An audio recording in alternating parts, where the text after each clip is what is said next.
రామ్మోహన్ రావు గారు మీరు చెప్పండి సార్. ఇప్పుడు మొత్తానికి ఆలోచన పరంగా కూడా ఖచ్చితంగా పోలీసుల మీద ఉన్నటువంటి ఆలోచన మొత్తం పక్కదారి పడుతున్నటువంటి వైన కనిపిస్తూ ఉంది. సో రక్షించేటువంటి పోలీసులే భక్షించేటువంటి భక్షకులుగా మారుతున్నటువంటి వైన కనిపిస్తూ ఉంది. సో మరి రానున్న రోజుల్లో ఎలాంటి చర్యలు తీసుకుంటే, అంటే ఎలాంటి ఆలోచన పరంగా ప్రభుత్వాలు ముందుకెళ్తే ఇలాంటివి ఘటనలు పునరావృతం కాకుండా ఉంటాయని చెప్పి అనుకుంటున్నారు?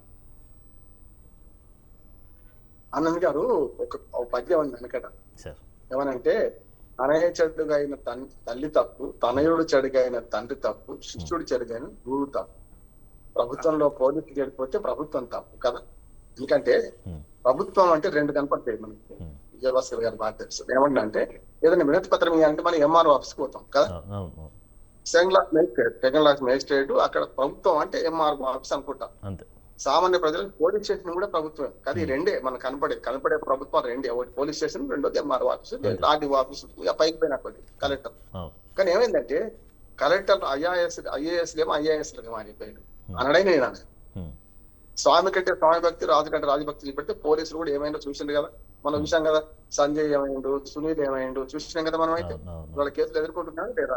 పోయిన రాజశేఖర రెడ్డి గారి హయాంలో పనిచేసిన బీబీ ఆచార్య, శ్రీలక్ష్మి ఎక్కడికి వెళ్ళాడు? జైలుకి వెళ్ళలేదా? అప్పుడైనా ఇప్పుడైనా స్వామి కంటే స్వామి భక్తి, రాజు కంటే రాజభక్తి చూపెడితే నష్టం అవుతుంది. అందుకనే అఖిల భారత సర్వీసులు ఎందుకున్నాయి ఆనంద్ గారు? అఖిల భారత సర్వీసులు ఐఏఎస్ ఐపీఎస్లు చాలా నిష్పక్షపాతంగా ఉండాలి. ఇవాళ పాలెర్ల కంటే మాట అంటున్నాడు, నాకు బాధగానే ఉంది. పాలెర్ల కంటే అధ్వానంగా ప్రభుత్వాలకు పనిచేస్తున్నారు వీళ్ళంతా. అటువంటి అప్పుడు కంచె చేను వేసినట్టు మీద పై అధికారులు ఎట్లా ఉన్నప్పుడు మామూలు పోలీసులు ఏం చేస్తారంటున్నారు. నిజాయితీ పరి పోలీసులు ఎవరైనా ఉంటే వాడు ఉద్యోగం నుంచి వదిలిపెట్టడానికి పోవాలి, ఆత్మహత్యలు చేసుకుంటే ఇది కూడా జరుగుతుంది. ఈ ట్రెండ్ కూడా జరుగుతుంది. కొందరు ఎస్ఐలు ఆత్మహత్య చేసుకున్నారు. ఈ పై అధికారుల లంచావతారాలకు భయపడి వాళ్ళు లంచాలు చెల్లించలేక, వసూళ్లు చేయలేక అయితే డిపార్ట్మెంట్ నుంచి వెళ్ళిపోయిండ్రు, లేకపోతే ఆత్మహత్య చేసుకున్నారు. కనపడతలేదా మనకు? అంటే ఇంత దుర్మార్గం జరుగుతుంటే ప్రభుత్వం ఏం చేస్తున్నట్టు అంటున్నాడు. అందుకని చెప్పాను కదా, ఇది ప్రభుత్వ వైఫల్యం కింద తీసుకోవాలి. ముఖ్యంగా పోలీస్ శాఖ నడిపించేది పూర్తిగా హోంశాఖ మంత్రికి చేతుల అధికారం అయితే నాకైతే కనపడతలేదు. అంతా మనకు మీరు అన్నట్టు సకల శాఖల ఆద్యుడు లోకేష్, లేకపోతే వీళ్ళు చెప్పాలి. పాపం పవన్ కళ్యాణ్ గారు భుజం నొప్పితో ఎక్కడెక్కడ ఆపరేషన్ చేసుకుంటున్నారు. ఆయనకు పెద్దగా ఆయన శాఖ ఆయన చూసుకుంటే సరిపోతుంది. కాకపోతే హోంశాఖ మినిస్టర్ నాకు ఇచ్చేస్తే నేను దున్నేస్తా అంటున్నాను. అది కూడా అయిపోయిందేమన్న సమస్య అక్కడ. ఏంటంటే నేనే హోమ్ మినిస్టర్ అయితే అంటాడు, దళిత మహిళలను అవమానిస్తుంటాడు మాట్లాడితే. ఆయన సమస్య ఆయన తోటి ఉన్నది. అంటే నేను హోమ్ మినిస్టర్ అయితే అంటే ఆశామాసికి ఇవ్వరు కదా. ముఖ్యమంత్రి తలుచుకుంటే దారుణమైతే ఆయన సైదా గారినో, మీరు నన్ను, లేకుంటే విజయభాస్కర్ గారిని నియమించవచ్చు. కానీ ఆర్డర్లో మళ్ళీ అసెంబ్లీకి ఎన్నిక కావాలి కదా. ఇప్పుడు ఆయన ఏమంటాడు, హోంశాఖ మంత్రి నేనే తీసుకుంటాను, నువ్వు తీసుకోవడానికి వీళ్ళు చంద్రబాబు నాయుడు ఇవ్వాలి నీకు. రెండోది నిన్నగాక మొన్న వరుసగా 3 సార్లు అవమానించాడు దళిత మన హోంమంత్రిని. హోంమంత్రి చేతులు ఏం చేస్తారు చాలా వరకు. ఇప్పుడు కాదు, అది జరుగుతుంది. అందరూ మొదటి నుంచి ఉమ్మడి ఆంధ్రప్రదేశ్ లో చూడండి, ఆడవాళ్ళను హోమ్ మినిస్టర్ చేసుకునేవాడు సబితా ఇంద్రెడ్డి చూడలేదా మనం పెట్టుకునేవాళ్ళు. లేకుంటే తెలంగాణ వాళ్ళేమో ఉమ్మడి ఆంధ్రప్రదేశ్ లో హోమ్ మినిస్టర్, ఆంధ్రప్రదేశ్ నుంచే ముఖ్యమంత్రులు చూసినాం కదా మనం. అధికారం అసలైన అధికారం ముఖ్యమంత్రి దగ్గరనే ఉన్నది. ఇప్పుడు కూడా అదే అంటున్నాను నేను. అందుకని ఏమంటున్నానంటే ముఖ్యమంత్రి దగ్గర కూడా లేదు ఇప్పుడు లోకేష్. భవిష్యత్ నాయకుడు, రేపు పొద్దున తెలుగుదేశంలో భవిష్యత్ నాయకుడు పవన్ కళ్యాణ్ మళ్ళీ భోజాల మనం ఏమోయాలి, వాళ్ళకి మోయాల్సిన వాడే. అందుకని ఇప్పుడు కాపు సంఘాలు నిన్న మొన్న ఏదో పెద్ద ఎత్తున గొడవ కూడా చేసినాయి. కాపులు కాసే కాపులమేనా మనం ఏం చేద్దామని. అది వేరే. ఇక్కడికి వస్తే నేను ఏమంటానంటే అవినీతి ఎంత పెట్టరైపోయిందంటే ఈ మధ్యన ఒక సర్వే చేసినాం మేము. ఉత్తరాంధ్ర పోలీసులలో ఎస్ఐ స్థాయి వాడికి అయితే ఆ జిల్లా కేంద్రంలో అంటే తెలియకుండా ఉన్నారు. ఇప్పుడు ఆయన పోలీస్ స్టేషన్ లో పనిచేస్తే అక్కడనే కొనుక్కుంటే సంపాదించిన అంటారు కదా. కనీసం జిల్లా కేంద్రంలో ఒక ఇల్లు ఉండాలి. అంత విశాఖపట్నానికి తరలుతున్నారు. మీరు చూడండి, ఉత్తరాంధ్ర అటు పక్క పోలీసులు అందరూ విశాఖపట్నంలో ఇల్లు ఉండాల్సిందే వాళ్ళు. ఎందుకంటే పోలీస్ స్టేషన్ ఎక్కడ పనిచేసినా. అట్లాగే ఇటు అమరావతి, విజయవాడలో ఈ ప్రాంతం వాళ్ళకి ఇల్లు ఉండాల్సిందే. అటు తిరుపతిలో అక్కడ ఇల్లు ఉండాల్సిందే. ఇవి కాకుండా సిఐఆర్ ర్యాంకు దాటితే హైదరాబాద్, లేకుంటే బెంగళూరు, లేకుంటే చెన్నై, ఈ 3 చోట్ల ఎవరికి దగ్గర ఉంటే వాళ్ళు అక్కడ ఇల్లు కొనుక్కుంటున్నారు, అక్కడ ఉంటున్నారు. అసలు మంత్రులే హైదరాబాద్ లో కాపురం చేసుకుంటూ షటిల్స్ కొడుతుంటే మరి ఇప్పుడు తండ్రి మీద ఎరుగుతే కొడుకు ఏం చేస్తారు, కొనేట్లు ఎరుగుతారు. అంతేగాని ఆవు చేలో వేస్తే దూడ ఘటన లేదు కదా. జరుగుతుంది అదే ఇప్పుడు జరిగింది. నేనేమంటున్నానంటే పవన్ కళ్యాణ్ జ్వరం వస్తే హైదరాబాద్కి వస్తాను. నేనేమంటున్నా అంటే నీ ఆరోగ్య శాఖ ఏం చేస్తుంది అంటున్నా. నీ దగ్గర ఆంధ్రప్రదేశ్ లో ఆరోగ్య శాఖ ఏం చేస్తుంది? సామాన్యునికి న్యాయము, సామాన్యునికో వైద్యము, నీకో వైద్యమా? కాదు కదా. ఇవాళ బొంబాయి పోయి చేయించుకుంటారు కాదంటలేండి, అమెరికా పోయి కూడా చేయించుకుని ఉంటారు కాదంటలేండి. కానీ సామాన్య జ్వరం వస్తే నేను గవర్నమెంట్ హాస్పిటల్ పోతా, లేదు కనీసం విజయవాడలో ప్రైవేట్ ఆసుపత్రికి పోతా అనే ధైర్యం ఎందుకు చేయలేకపోతున్నారు వీళ్ళు? ఇవాళ అందరికీ హైదరాబాద్, ఆంధ్రప్రదేశ్ లో ఉన్న మంత్రులందరికీ హైదరాబాద్ వెళ్తున్నాయి. ఇప్పుడు గతంలో మనకు ఉమ్మడి మద్రాసు నిలిపోయినప్పుడు ఉమ్మడి మద్రాసులో రాజకీయ నాయకులు అక్కడే చచ్చారు. రిటైర్ అయిన చాలా మంది రాజకీయాలు విడిచిపెట్టిన వాళ్ళందరూ మా మద్రాసులో చనిపోయిన సందర్భాలు చూసినాం మనం కదా. అక్కడ ఎవరు దిక్కులేదు. కానీ ఇప్పుడు ఏమైందంటే మళ్ళీ హైదరాబాద్ ని పట్టుకొని మళ్ళీ హైదరాబాద్ చుట్టూ తిరుగుతూ రాజకీయాలు నడుపుతూ అక్కడ ఉండి ఇక్కడ షెటిల్స్ కొడుతూ పరిపాలన చేస్తారు అంటే ప్రజలను అవమానించడం. ఇక్కడ వీళ్ళతో మమేకమై ఉండాలి, ఇక్కడ పనిచేయాలి, సావైన బతకని ఇక్కడనే అనుకుంటే వేరుంటది అంటున్నాను. హైదరాబాద్ మహాప్రస్థానం కాదు మీ మహాప్రస్థానం చేసేది, విజయవాడ మహాప్రస్థానం. విశాఖపట్నంలో మా చావు ఇక్కడే, మా బతికి ఇక్కడ నిరూపించినప్పుడు ప్రజలు మిమ్మల్ని నమ్ముతారు అంటున్నాను. అన్ని రాజకీయ పార్టీలు అట్లాగే ఉన్నాయి. వాళ్ళ కింది స్థాయి అధికారులు లంచం తీసుకుంటున్నారంటే పై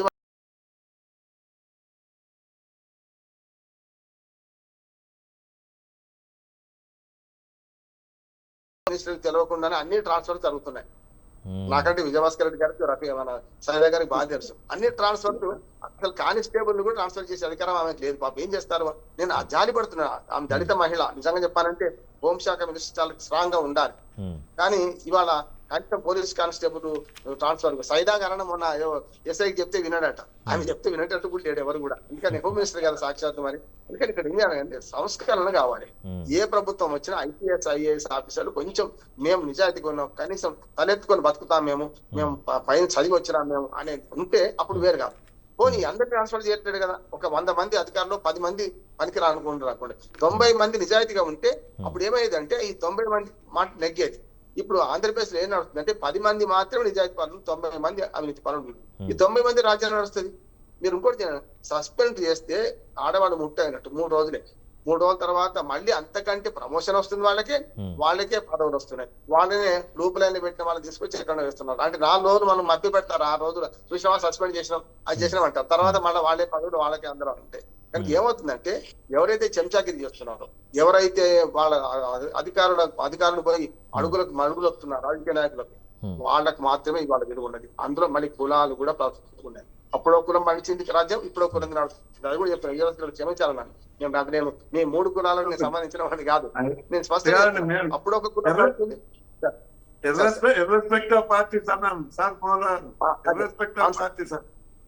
అవును సార్, కరెక్ట్. ఇప్పుడు ఆనాడు ఒక కులం నడిచింది, ఇవాళ కులం నడిచింది. చాలా గమ్మత్ ఏంటంటే మన ఆంధ్రప్రదేశ్ కుల రాజకీయాలు చూస్తే మనకు తెలుగుదేశంలో పార్టీ రెడ్డి ఉంటే కమ్మరెడ్డి అయిపోయింది. నేను హేతువాదిని, నేను నమ్మ కానీ చెప్తే నాకు తయారైపోయింది. తెలుగుదేశంలో కనుక రెడ్డి ఉంటే కమ్మరెడ్డి, మనకి వైసీపీలో కనుక కమ్మ ఉంటే రెడ్డి కమ్మ అయిపోతున్నాడు. సమస్య వస్తుంది అంటే ఈ మాటలు అంటున్నా బహిరంగంగా సిగ్గుపడాలి మనం అందరం కూడా. స్పష్టంగా చెప్తున్నాను. నేను ఆ మాటలు చెప్పడానికి కూడా సిగ్గుపడుతున్నా. కానీ ఆ వాస్తవం క్షేత్రస్థాయిలో వాస్తవం అది కదా. నేనేమంటున్నానంటే ఏ కులం వాడు ఆ కులానికి ఓటేస్తే ఎవ్వరు నెగ్గరు సార్. పవన్ కళ్యాణ్ 2 చోట్ల ఓడిపోయాడు. చిరంజీవి గారు పాలకొల్లు ఓడిపోయి తిరుపతిలో గెలిచాడు. చూడలేదా మనం? అంటే ఒక కులంతో గెలవరు. కానీ దేశంలో రాష్ట్రంలో కూడా మన ఆంధ్రప్రదేశ్ లో దళితులు ఉన్నారు, అట్లాగే బీసీలు ఉన్నారు, మైనార్టీలు ఉన్నారు. వీళ్ళందరూ ఓట్లు తీసుకుంటే గెలిచేది. వీళ్ళు మెజార్టీ కదా. ఉత్తరాంధ్ర వాళ్ళంతా వెనకబడతారు కాదు. తప్పనిసరి వాళ్ళకి ఇస్తున్నారు. లేకపోతే అది కూడా సమస్య ఉంటుండే. రాష్ట్రం మొత్తం ఈ 3 కులాలే, 3 కులాలు 3 పార్టీల రాజకీయం నడిచినంత కాలం ఇట్లాగే ఉంటది. కొంచెం నాకు పడకంగా ఉన్నా సరే ఈ 3 కులాలు 3 పార్టీల రాజ్యం నడుస్తుంది. 4వ పార్టీ రావాల్సిన అవసరం ఉన్నది. 4వ పార్టీ ఏంటంటే ఎవరైతే దళితులు బహుజనుల కోసం పార్టీ రావాల్సింది వచ్చింది పోయింది పాపం. ఎందుకంటే వీళ్ళందరూ పల్లకి మోస్తే పోయిలాగా ఉంటున్నారు. చూస్తున్నాం మనం. అంతకన్నా ఏం లేదు. ఎవరికి ఓటేద్దాం. ఎలాంటి సరే ఇప్పుడు రాజకీయాల ఒత్తిడి ఉన్నది అంటే ఏ గవర్నమెంట్ ఉన్నా కూడా ఆ ఒత్తిడి, ఆ ప్రెషర్ అనేది ఖచ్చితంగా పోలీస్ వ్యవస్థ మీద ఉంటుంది. సో మరి ఇలాంటి ఒత్తిడి లేకుండా ఉండాలంటే పైన ఉన్నటువంటి వాళ్ళ ఏమంటారు మెయింటెనెన్స్ కానీ లేకపోతే వాళ్ళ ఆదేశాల మేరకు కానీ చేసేటువంటి పనులు నడుస్తూ ఉంటాయి. సో పైననే నుంచి ఖచ్చితంగా ఆదేశాలు అనేటువంటిది ఇతరులకు అంటే ప్రజలకు హెల్ప్ఫుల్గా ఉండేటువంటి ఆదేశాలు వస్తే పోలీస్ వ్యవస్థ కూడా కరెక్ట్ ఉంటుంది కదండి. 10% అందుకని పోలీస్ సంస్కరణలు కావాలంటున్నా సార్. పోలీస్ సంస్కరణలు ఏమైందంటే మీకు విచారణ సంస్థను వేరు చేయండి. చాలా విజయభాస్కర్ రెడ్డి గారు బాగా తెలుసు. చాలా అభివృద్ధి చెందిన దేశాల్లో శాంతి భద్రతలు మాత్రమే మన ప్రభుత్వం ఆధీనంలో ఉంటాయి. విచారణ సంస్థలలో అన్ని కూడా పకడ్బందీగా నడుస్తాయి. ఎఫ్ఐఆర్ దాఖలు చేసి విచారణకు అప్పచెప్పేస్తారు, వాళ్ళు చూసుకుంటారు. అప్పుడు ఈ సమస్య రాదంటున్నాడు. విచారణ సంస్థల లోపాల వాళ్ళని ఇంతకుముందు చెప్పాను. అడ్వకేట్ మేము మా గొప్పతనంతో గెలుస్తలేము మేము స్పష్టంగా. ఇప్పుడు కానీ మన ఎస్హెచ్ఓ ఉంటాడు. జడ్జి ఇంత దొంగతనం జరిగినా ఎస్హెచ్ఓనే కేసు పెట్టాలి. జడ్జి గారు నేను స్వయంగా దొంగని పట్టుకున్నా నేను శిక్ష వేస్తా అంటే నడవదు కదా. అవును. జడ్జి గారు ఏం చేయాలి, మళ్ళీ పోలీస్ స్టేషన్ పోయి ఫిర్యాదు చేయాల్సిందే కదా. అవును. ఆ పోలీసులే అంటే రక్షకులే భక్షకులు అయితే ఉమ్. జడ్జిలకు న్యాయం లభిస్తుంది అంటున్నాను. అందుకనే ఇవాళ న్యాయ వ్యవస్థలో అవినీతి ఉన్నది. నేను స్పష్టంగా చెప్తున్నా, అవినీతి న్యాయ వ్యవస్థలో ఉన్నది అవినీతి, అట్లాగే పోలీస్ వ్యవస్థలో ఉంది. దొంగ చీకటి ఒకటైన తర్వాత ఏమైతుంది, తాత కేసు వేస్తే మన దాకా చేశారు, పోలీస్ స్టేషన్ పోయిన దానికి కోర్టు పోయిందని కాటికి పోయింది ఒకటే అని ప్రజలు అనుకుంటున్నారు. ఏం చేయాలి, అప్లికబుల్ సెటిల్మెంట్ చేసుకుంటారు. ఇవాళ 7 years లోపల శిక్షలు పడే కేసులన్నీ ఆల్రెడీ పోలీస్ స్టేషన్ బెయిల్ వస్తుంది. ₹1,00,000 తీసుకుంటారు. మా అడ్వకేట్లకు 10,000 ఇవ్వాలంటే చంపుతారు, కానీ ₹1,00,000 ఇస్తారు అలా పోలీస్ స్టేషన్ పోయి. దుర్మార్గం చూడండి, మాకు 10,000 ఇస్తే నేను లీగల్ గా బెయిల్ చేస్తా. నేను 10,000 అని ఎక్కువ చెప్తున్నా, నేను ₹1,000 చేసిన కేసు 45 ఏళ్ళ 40 ఏళ్ళ ప్రాక్టీస్ నాది. కానీ నేనేమంటున్నానంటే అడ్వకేట్ 10,000 ఇస్తుంది వెనక ముందు ఆడతారు, కానీ ₹1,00,000 ఇస్తారు అక్కడ. ఎందుకంటే కోర్టు అంటే భయం, ఇంకా వాళ్ళకి పోలీస్ స్టేషన్ నయం అనుకుంటారు. ఎందుకంటే ₹1,00,000 తీసుకుంటే వాళ్ళు ఎన్ని మాటల్లో తెలుసు మనందరికి కూడా. కానీ అవినీతికి మూలం ఏంటంటే వ్యవస్థలో సంస్కారం లేకపోవడం. ఎన్నడో బ్రిటిష్ కాలం నాటి పోలీసు రూల్స్ ఇంకా కంటిన్యూ కావడం. 1872 CRPC మాది, తర్వాత 1973 సవరించుకున్నాం. ఇప్పుడు బిఎన్ఎస్ వచ్చింది. ఏ సంస్కృత భాష మారింది, ఆ బిఎన్ఎస్ లో సెక్షన్ నాకు మర్చిపోతుంది, నాకు యాదికే ఉండే. ఎందుకంటే ఆ పార్టీ అది ఉంటుంది. ఇప్పుడు 141 సెక్షన్ ఉంది, అది బిఎన్ఎస్ లో 135 చేసింది. ఏమైతుంది, చిల్లి కాదు తూట అనేటట్టు కూడా అంతే ఉండాలంటే. కానీ ఏం లేదు, ఆ సంస్కృతికి ఎవరికి అర్థం కాదు. కానీ నేనేమంటా అంటే చట్టపరంగా న్యాయంగా మెదలాలంటే పోలీసులకు స్వతంత్రత ఉండాలి. అప్పుడు మాత్రమే వాళ్ళు వింటారు, వాళ్ళు చేయగలుగుతారు. అందుకనే ఈ సంస్కరణ కాకుండా రాజకీయ సంస్కరణలు, ఎన్నికల సంస్కరణలు, డబ్బులు పెట్టి సారా వచ్చి గెలుస్తుంటే విజయభాస్కర్ రెడ్డి గారు, నేను రఫీ గారు గెలుస్తామా రాజకీయాల్లో నిలబడి? ఏదో మొత్తం మీద ఆ గట్టును ఉంటావా నాగన్న, ఈ గట్టును ఉంటావా నాగన్న అని. ఇవాళ ఏమైందంటే ఎవరైనా మాట్లాడితే వీడి కులం ఏంది, వీడి మతం ఏంది, వీడి కథ ఏంది అని ఆలోచన చేసే పరిస్థితి ఆంధ్రప్రదేశ్ లో సమస్య ఉంది. నేను ఎప్పుడు మీకు తెలుసు కదా అన్నారు, నేను డిస్క్లైమర్ చేస్తా, అయ్యా నేను రెడ్డిని కాదు, కమ్మని కాదు, ఉప్పాలని కాదు, బండారంటే ఇంకోటి అనుకుంటాను, ఇంటి పేరుని చూసుకుంటాను. అందుకని ఏమంటున్నా అంటే ఇవాళ మనిషికి మనిషి విలువని అనే పరిస్థితి సమాజం వచ్చింది కనుక దయచేసి ఈ ప్రభుత్వ జోక్యం తగ్గించుకొని 10% ఎప్పుడైనా ఉంటది. మీరు అన్నారు కదా ఆనంద్ గారు, 10% ఎప్పుడైనా ఉంటది. ఇప్పుడు చొక్కం బంగారం ఆభరణానికి పనికిరాదు, అది కూడా చెప్తాను. 24 క్యారెట్ బంగారం ఆభరణం చేయరాదు, 22 క్యారెట్ చేయగలుగుతారు. కానీ 18 క్యారెట్ అయితే వజ్రాలు పట్టుకోవచ్చు. కానీ 16కు 12కు దిగజారింది అనుకోండి, అది బంగారం పనికిరాదు, దాన్ని కేటు బంగారం అంటారు. ఇవాళ రాజకీయం కూడా కేటు రాజకీయం అయింది, రాజకీయ పోలీసు వ్యవస్థ కూడా కేటు పోలీసు వ్యవస్థ అయింది. రక్షక భటులు భక్షక భటులు మారిండు. దీనికి పూర్తిగా ఈ ప్రభుత్వమే బాధ్యత వహించాలి. నేను చెప్పాను కదా, తండ్రి చెడుగా అయినా మన తనయుడు చెడుగానే తండ్రి తప్పే. ప్రభుత్వంలో అధికారులు సరిగ్గా పనిచేయకపోతే ఆ మాట కూడా సిగ్గు లేకుండా అనుకుంటున్నారు కదా, వీళ్ళు నాకు అర్థమైతే లేదు, నా మాట ఇంటలేరెవరు అని చెప్పి ఇంకే సహించను క్షమించను ఎన్నిసార్లు అన్నాడు చంద్రబాబు నాయుడు గారు. మీ పని వార్త సహించను క్షమించను అన్నాడు. పవన్ కళ్యాణ్ గారు కూడా అని నా అధికారులు నాకు వింటలేరు అన్నాడు. అది అసమర్థత అంటారు. గుర్రము రౌతు కొద్దు గుర్రము, గుర్రాన్ని నడిపేయాలంటే రౌతు నడిపేయాలి. రౌతు ప్రభుత్వం, మీరు నడిపేయకపోతే ఇంకేమో నడిపిస్తారు, పక్కడు వచ్చి నడిపిస్తారా? అధికారం నేను వైసీపీ వస్తుందా, లేకపోతే సైదా గారు కాంగ్రెస్ పార్టీ నుంచి వస్తారా, నేను మీరు మనకు మీడియా నుంచి వస్తామా? రాలేం కదా. కానీ తప్పును తప్పని ఖండించకపోతే తప్పు చేసినట్టే అంటున్నాను. వ్యవస్థలో ఇప్పుడు రామ్మోహన్ రావు గారు చెప్పినట్టు ఒక 10% అయితే ఉంటుంది ఖచ్చితంగా, బట్ 90% అనేది పాలనా పరంగా పోలీస్ వ్యవస్థ మీద ప్రెషర్ అనేది పెట్టకుండా ఉంటే ప్రజలకు న్యాయం చేసేటువంటి అవకాశాలు ఎక్కువగా ఉంటాయి. ఇలాంటి ఘటనలు కూడా పునరావృతం అయ్యే అవకాశం తక్కువగా ఉంటుంది కదా. దీనికి సంబంధించి మీరేమంటారు? అంత పోలీసు వ్యవస్థలో కూడా వాళ్ళ మనసులు మారాలి. ముఖ్యంగా వ్యవస్థకు న్యాయం చేయాలనే ఆలోచన కలిగినటువంటి పోలీసు కావాలి, వ్యవస్థను బాగు చేయాలి అనే ఆలోచన కలిగినటువంటి పోలీస్ వ్యవస్థ కావాలి. ఇవాళ మనం చూసాం, మన పక్క రాష్ట్రం 60 సంవత్సరాలు పెట్టి 2 పార్టీలు పరిపాలిస్తుంటే ప్రజా వ్యవస్థలో మార్పు వచ్చింది కాబట్టి విజయ్ కోటేసి ఇలా కూర్చోబెట్టగలిగారు. అఫ్కోర్స్ రేపు విజయ్ తప్పు చేస్తే విజయం కూడా పెంచుతారు, కానీ ఇప్పటి వరకు ఆయన చేసిన పనులు కొన్ని మంచి అవపడుతున్నాయి. పోలీసు వ్యవస్థలో కూడా మార్పులు తీసుకొస్తున్నాడు. అంటే ప్రజలు వ్యవస్థ తిరగబడేదాకా ఇవాళ ఈ ఆంధ్ర రాష్ట్ర ప్రభుత్వం ఆ రకంగా వాళ్ళ చర్యలు ఆ రకంగా ఉన్నాయి. దానికి ఇప్పుడు ఉన్నటువంటి పోలీస్ అధికారులు వాళ్ళ మనసులు కొద్దిగా మార్చుకోవాలి. మార్చుకొని పొలిటికల్ పీపుల్ కి ఇది ఈ రూట్ లో పోతే తప్పు. ఇది ఎప్పుడంటే రాజశేఖర రెడ్డి గారు గవర్నమెంట్ కన్నా ముందున్న గవర్నమెంట్ లో కొంతమంది పోలీస్ అధికారులు, జనత్ హుసేన్ గారు క్లియర్ గా చెప్పారు, సీఎం గారు ఇది ఈ రకంగా పోతే మనకి చాలా ఇబ్బందులు కలుగుతాయి, ఈ ఇబ్బందులు తప్పని ఖండించకపోతే మనం ఇబ్బంది పడతామని జనత్ హుసేన్ గారు చెప్పిన సందర్భాలు చాలా ఉన్నాయి. ఆ రకంగా వ్యవస్థలో ఉన్నటువంటి ఐఏఎస్ ఐపీఎస్ ఆఫీసర్లు, మంత్రులు, ముఖ్యమంత్రులు, ఇంక ఏ పొలిటికల్ బ్రోకర్లు ఉంటారు కొంతమంది, వాళ్ళని కంట్రోల్ చేసి వ్యవస్థను గాడిలో పెట్టాలనే ప్రయత్నం చేయాలి. పార్టీలు ఏదైనా కానివ్వండి, ఐఏఎస్లు ఐపీఎస్లు అనేది మన దేశవ్యాప్తంగా అత్యున్నతమైనటువంటి వ్యవస్థ. సంవత్సరానికి 1000 మందినే సెలెక్ట్ చేసేటటువంటి వ్యవస్థ. అటువంటి వ్యవస్థలో నుంచి వచ్చి, కింద స్థాయి నుంచి వ్యవసాయ కుటుంబాల నుంచి వచ్చి ఇక్కడికి వచ్చిన తర్వాత కోట్లు గడిచి నానా ఇబ్బందులు పడుతున్నారు. వాళ్ళే మళ్ళీ తిరిగి రాజకీయాలకు వచ్చి మంత్రులుగా వ్యవహరిస్తున్నారు. మనం ఇంకెంతకన్నా దారుణం ఏముంటుందండి? ఇవాళ ఎక్కడ చూసినా మీకు ఒక విషయం చెప్తానండి. బ్రిటిష్ వాడు పరిపాలన చేసినప్పుడు కూడా రక్షక మఠ నిలయం అనే రాశాడు, కానీ వాడు పోలీస్ స్టేషన్ అని ఎప్పుడు రాయాలా? అయితే ఇప్పుడు 1వ పట్టణ పోలీస్ స్టేషన్, 2వ పట్టణ పోలీస్ స్టేషన్, ఫలానా మండల పోలీస్ స్టేషన్, రక్షక మఠ నిలయం అనేది ఆంధ్ర రాష్ట్రంలో దుర్పిడి ఏ చేతికినా కనపడదు. ఎందుకంటే రక్షకులు లేరు కాబట్టి. రక్షకులు లేరు. పోలీసులు అనేవాళ్ళు ప్రజలను పీక్కుతుంటానికి ఉన్నారే తప్ప ప్రజలను రక్షించడానికి లేరు. ఇవాళ ప్రజల మీద బతుకుతున్నటువంటి వ్యవస్థ పోలీసు వ్యవస్థ, రెవెన్యూ వ్యవస్థ. బ్యాంకు కౌంటర్లు కూడా చదవండి వాళ్ళ దెబ్బకి. ఆ రకంగా వసూలు చేస్తున్నారు. మరి పై అధికారులు ఏం చేస్తున్నట్టు? పై అధికారులు దీన్ని కంట్రోల్ చేయగలరా? అధికార పార్టీ మంత్రులు, ఎమ్మెల్యేలు దీన్ని ఎప్పుడన్నా సడన్ గా విజిట్ చేసి ఈ పోలీస్ స్టేషన్ లో ఏం జరుగుతుంది అనే పరిస్థితి ఎక్కడన్నా ఉందా? అనే పరిస్థితి లేనే లేదు.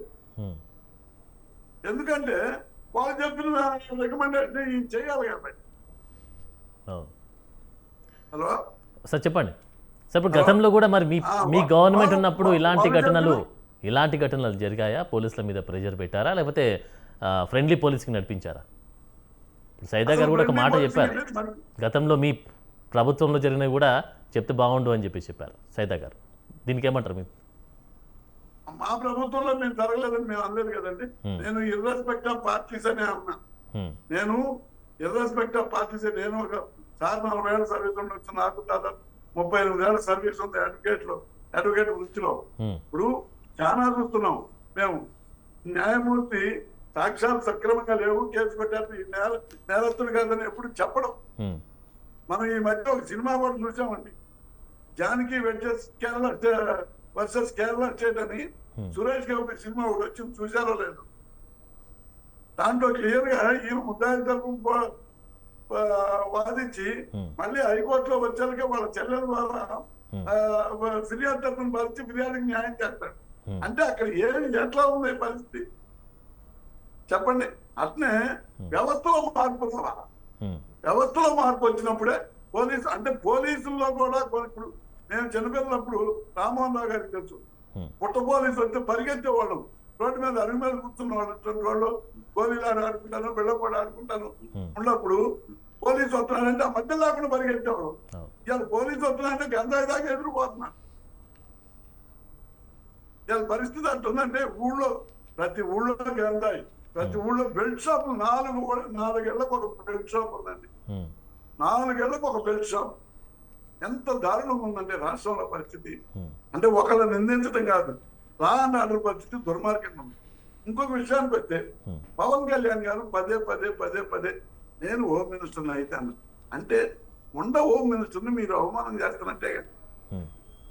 ఒక రాష్ట్ర హోంమంత్రిని అవమానం చేస్తే ఆమె కింద పనిచేసేటటువంటి సబార్డినేట్ పోలీస్ వ్యవస్థ ఐజీ కానించి హోమ్ గార్డ్ దాకా ఆమెకు విలువిస్తారండి? ఒక మాట చెప్పండి. ఇవ్వరు కదా సార్, ఇవ్వరు. మగవాడు నాకు నడుస్తున్నాను, ఆమెకు ఏమన్నా విలువిస్తారా? ఆమెదేమన్నా పవన్ కళ్యాణ్కి హోమ్ మినిస్టర్ మేసాలు తిప్పుతున్నాడు, ఆయన వచ్చినప్పుడు ఆయన మేసం తిప్పినప్పుడు ఆలోచిద్దాంలే అని అనుకుంటాడే తప్పితే ఇంకొక ఆలోచన లేదు కదా. దాన్ని మరి చంద్రబాబు నాయుడు ఎందుకు ఖండించట్లేదు? చంద్రబాబు నాయుడు ఖండించాలి కదా. అయ్యా ఉప ముఖ్యమంత్రి గారు మీరు అట్లా అనకూడదు, అట్లా అంటే ఆమెకు విలువే ఉంది.